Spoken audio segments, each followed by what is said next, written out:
dengan materi teks anekdot atau anekdot. Di sini kita akan mempelajari anekdot bersama di kelas 10 Oke, anak-anakku. Dalam sebuah teks anekdot itu, satu ada definisinya, dua ada bagian-bagiannya atau strukturnya, ketiga ada jenisnya atau cara mengutarakan sebuah kritik anekdot. Sebelumnya, Ibu akan membicarakan atau memberitahukan apa itu yang dimaksud dengan definisi anekdot. Anekdot adalah cerita lucu yang disampaikan disesuaikan dengan yang mengandung kritik yang terjadi pada fenomena sosial. Ya. Apa itu kritik? Kritik itu sesuatu yang disampaikan, memberikan saran, tetapi dengan lucu, dengan keadaan jenaka, dengan lucu disampaikannya, tidak emosional, tidak dengan demo, tidak dengan anarkis, tetapi yang diberikannya adalah kritikan-kritikan secara lucu. Di situ disebut dengan anekdot. Adapun kritikan yang disampaikan anekdot itu ada beberapa cara, yaitu ada 4. Yang satu secara lisan, yang kedua secara teks tertulis, yang ketiga secara audio, yang keempat secara gambar atau bisa disebut komik. Ya, komik bukan komika. Yang secara langsung itu atau secara lisan itu disebut dengan, ada contohnya di dalam televisi, yaitu yang disebut dengan stand up comedy. Ya, itu secara lisan, tidak berupa tulisan. Ya, anekdot bisa disampaikan secara lisan langsung oleh mulut, secara langsung ataupun tidak langsung, ya. Secara langsung, secara live ataupun non live, ya. Di situ disebut dengan anekdot secara lisan. Adapun secara tulisan itu ditulis. Kalau ditulis biasanya itu berupa media cetak. Ada di majalah, ada di koran, ya, ada di tulisan-tulisan dinding, suka ada, ya, tulisan-tulisan semacam begitu. Itu disebut dengan teks anekdot. Kenapa disebut teks anekdot? Karena tertulis, bukan secara lisan. Kalau secara lisan sebutnya anekdot, kalau ditulis sebutnya teks anekdot. Yang ketiga secara audio. Ya, bisa audio visual secara langsung, bisa audio. Kalau audio hanya didengar. Didengar saja, kita melisankan tetapi tidak terlihat, disebut dengan secara audio. Biasanya di radio kan biasanya suka ada semacam stand up comedy, tetapi hanya bisa didengar, tidak bisa dilihat, ya. Jadi kritikan hanya bisa didengar melalui pendengaran saja, disebut audio. Yang keempat adalah secara gambar. Gambar itu biasanya ada karikatur, ya, ada berupa komik, yaitu disebut dengan media gambar. Nah, yang sekarang ke struktur teks struktur anekdot. Struktur anekdot itu ada 5. 1. Abstraksi. Yang kedua orientasi. Yang ketiga adalah krisis. Yang keempat resolusi, atau yang kelima adalah yang keempat reaksi, yang kelima adalah koda. Nah, yang ke-1 abstraksi. Apa itu abstraksi? Abstraksi itu pendahuluan, ya, awal dari sebuah anekdot dilakukan. Ada awal dulu, ya, ada pendahuluan dulu.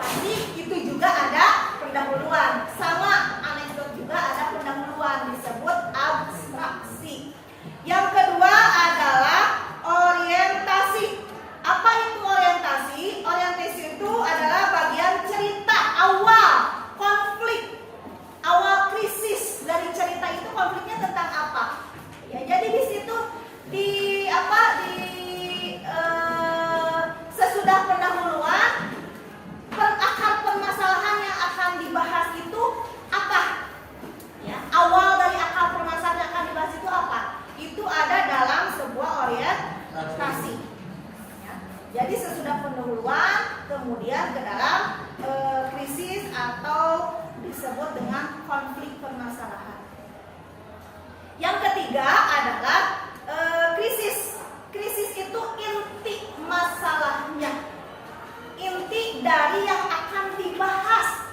Apa? Mau intinya mau tentang apa? Tentang politik, tentang kenaikan BBM, atau contohnya ya, atau tentang pendidikan. Itu dari sesudah pendahuluan, kemudian konfliknya apa, kemudian masuk ke inti permasalahan. Ya, inti dari masalah yang akan dibahas itu masuk ke dalam sebuah krisis. Di situ bisa intinya itu bisa dituangkan dalam bentuk serius atau bisa dituangkan dalam bentuk jenaka. Karena ini kan anekdot. Anekdot itu cerita lucu. Bisa lucunya itu terjadi di dalam sebuah krisis atau di inti cerita. Yang keempat adalah reaksi. Reaksi itu tanggapan. Ya, ada sebuah permasalahan, ada sebuah tanggapan. Tanggapan yang akan diberikan oleh seorang yang menuliskan anekdot atau menuliskan teks anekdot atau secara langsung sebuah anekdot itu pasti kalau ada masalah pasti ada tanggapannya. Dia menanggapi dari akar permasalahan itu apa. Ya. Jadi ada tanggapan yang harus diutarakan sesudah dia membuat permasalahannya. Ya. Sesudah reaksi apa yang ditimbulkan oleh dia muncul ya klimaksnya. Kalau di dalam sebuah alur tidak itu reaksi itu anti klimaks. Ya. Apa yang harus tanggapan yang akan diberikan oleh dia. Yang terakhir adalah khoda. Khoda itu adalah penutup dari sebuah anekdot, baik secara lisan maupun tulisan. Ya, bukan hanya anekdot saja. Dalam teks observasi juga ada penutup ya. Kalau di dalam anekdot, penutup itu disebut khoda. Khoda itu penutup dan atau simpulan. Disimpulkan. Akhir dari cerita anekdot, cerita lucu itu disimpulkan di bagian belakang, di bagian akhir. Ya. Bu, kenapa harus ada anekdot? Nah, anekdot itu kan cerita lucu berbentuk kritikan. Ya. Kritikan itu tidak harus secara emosi, tidak harus secara demo langsung ke DPR, demo langsung ke sekolah, bisa berbentuk tulisan maupun bisa secara lisan, secara langsung yang tidak menyakitkan orang atau lembaga yang didemonya. Karena ada apa? Karena ada unsur lucunya di sana. Ya, sepertinya dia melawak, sepertinya dia memberikan cerita lucu, tetapi di dalamnya dia mengkritik. Ya, tidak sadar atau tidak sadar bahwa di dalamnya adalah memberikan kritikan tajam. Contohnya, ketika kita lihat stand up comedy di televisi, ada yang contohnya ada si Marcel, terus yang lagi Kiki ya, yang sekarang lagi booming si Kiki ya. Dia berani mengkritik petinggi-petinggi BUMN, menteri-menteri ya di sana secara langsung. Kenapa yang dikritiknya senyum-senyum tidak marah? Karena dia menggunakan kritikan anekdot, bukan kritikan secara frontal, sarkasme, secara kasar. Ya. Yang dikritik pun biasanya kalau secara lucu, secara adem, secara enak, dia akan bisa menerima. Beda lagi dengan kritikan secara kasar. Kenapa ada pembelajaran anekdot di kelas 10? Kita belajar untuk memahami, kita belajar bahwa mengkritik itu tidak harus dengan kekerasan, tidak harus dengan keras, tidak harus dengan kasar, tetapi bisa mengkritik itu dengan cara lucu di dalamnya. Ya, ada lucu tetapi tetap kaidah inti permasalahan kritiknya ada di dalamnya. Beda lagi dengan melawak. Yang melawak dengan anekdot itu beda. Kalau melawak itu biasanya tidak ada unsur kritikan. Kalau anekdot di dalamnya ada unsur kritikan. Ya, dari Ibu tentang materi anekdot kali ini. Assalamualaikum warahmatullahi wabarakatuh. Waalaikumsalam warahmatullahi wabarakatuh.